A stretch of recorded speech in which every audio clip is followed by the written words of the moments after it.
Bagaimana cara mengukur batas kewajaran anggota badan dan hati dalam menunjukkan kekhusyuan?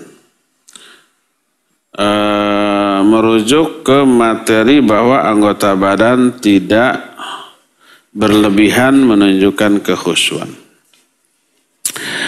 Kalau ada alasan untuk melakukan perbuatan di luar sholat ketika sholat, maka boleh kalau ada alasan. Seperti gatal, kita garuk. Itu tidak berlebihan dan tidak bertolak belakang dengan kekhusyuan. Malah kalau ada yang gatal tidak digaruk, mengganggu kekhusyuan apa tidak? Iya. Akhirnya ingin ini tapi takut dianggap tidak khusyuk. Akhirnya gutak-gituk. Menahan gatal gitu ya. Itu contohnya. Atau umpamanya ada uzur untuk bergeser. Seperti umpamanya orang di sebelah kita ini batal kemudian dia keluar dari shaf. Maka boleh kita bergeser. Bergesernya bukan gerakan sholat. Tapi kita lakukan di luar sholat. Dalam rangka merapatkan kembali shaf. Itu ada uzur.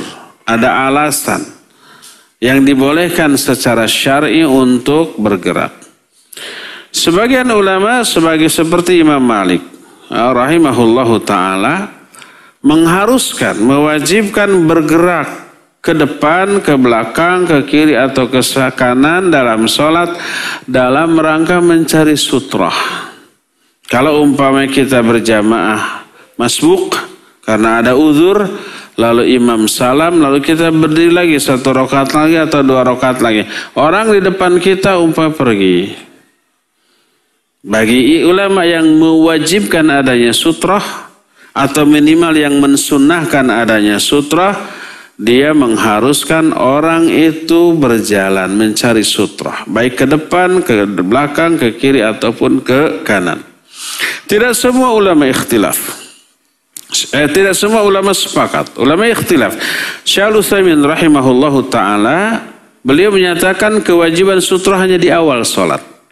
Adapun kalau di tengah sholat sutrah hilang, baik umpamanya karena masbuk, ya kita nambah lagi orang di depan kita kemudian pergi, beliau menyatakan kita tidak disyariatkan untuk melangkah. Mencari sutrah biarkan saja, gitu ya. Berdiri apa adanya karena kita awalnya sudah ada sutrah. Atau umpamanya sutrahnya itu berupa benda, ya kita letakkan di awal. Di tengah sholat bendanya diambil oleh orang. Umpamanya anak kecil. Saya kalau di rumah sholat, bukan di rumah, di masjid, suka bawa cucu baru 3 tahun, ya. Dari rumah itu sudah dipapadona, nanti kalau sholat jangan ambil sutroh ya, iya. Pas takbir diambil lagi sutroh tanya. Jadi awalnya dipasang kemudian diambil sutrohnya. Jadi tidak ada sutroh. Kalau Syaikhul Utsaimin menyatakan biarkan sudah. Tapi Syekh Al-Albani menyatakan cari sutrohnya. Bergeser ke kiri, ke kanan, ke belakang ataupun ke depan. Tapi kalau imam nggak mungkin ke belakangnya, kan ada makmum. Nggak mungkin juga ke depan karena ada tembok. Nah, paling ke kiri ke kanan, ya bisa. Kebetulan kalau di masjid saya pasti ini apa namanya ini teh? Mihrab. Nah, kita sholatnya di shaf pertama, disimpan sutroh di sana. Kalau diambil sudah geser ke kanan atau ke kiri ada tembok ini. Seperti itu paling, ya. Kalau Syaikhul Utsaimin menyatakan nggak perlu, sudah diam saja di sana. Karena kewajiban sutroh hanya di awal, ya. Ini contoh-contoh bergerak di dalam sholat dengan gerakan yang bukan gerakan sholat, tapi ada uzur, ada alasan, dianggap wajar.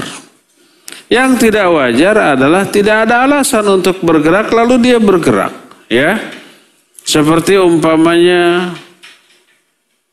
tadi garo-garo teater, ya, atau ngitung duit, atau kopiahnya dicopot, kemudian dibenerin lagi. Baru sudah benar.